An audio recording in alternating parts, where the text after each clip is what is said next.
The Pope is in New York today to address the United Nations, but many are still talking about his historic address to Congress on Thursday. Abigail Robertson has more on this story.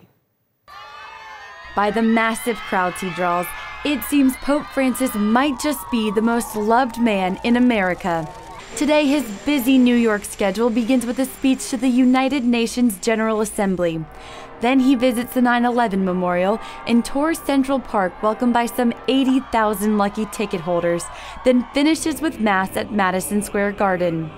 This follows the Pope's historic day in Washington, where his address to Congress still has both sides of the aisle singing his praises. Whatever your political stripe, whatever part of your country you're from, he spoke to all of us. Congress, maybe America, took a breath for a moment, a pause, and reflected on something deeply beautiful. I was proud to be there. The Pope addressed one of his largest crowds on Capitol Hill, where more than 50,000 people watched him speak on jumbotrons, the first time a Pope ever addressed Congress. Afterward, he waved to the crowd from the speaker's balcony and spoke inspiring words in his native Spanish tongue. People love him, people follow him, and there is a great impact in the people when he speaks to them. During his address, the pontiff urged lawmakers to protect every human life and unite in hope and healing for a world racked by unrest. Our efforts must aim at restoring hope, righting wrongs, maintaining commitments, and thus promoting the well-being of individuals amongst peoples.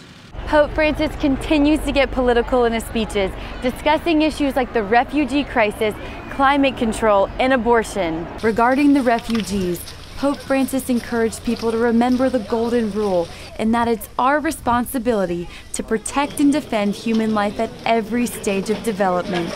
One lawmaker expressed disappointment that there was no mention of the gospel. What I think I was very surprised about was that as the leader of the church, there was no mention of the gospel. Very much a missed opportunity. I think the world needs to hear that, and particularly from their spiritual leader. Nagma Abedini, wife of Pastor Saeed held prisoner in Iran, says she hopes the Pope speaks more forcefully about religious freedom at the United Nations, a topic she feels he ignored in Washington. I was expecting more about religious freedom. I really pray that, for the Pope, that he would, God would really direct his path and what he is to say. But I really hope this issue of Christian persecution, religious freedom is addressed. The Pope will end his 6-day apostolic journey in Philadelphia this weekend, where he will attend the World Meeting of Families. Reporting from Washington, Abigail Robertson, CBN News.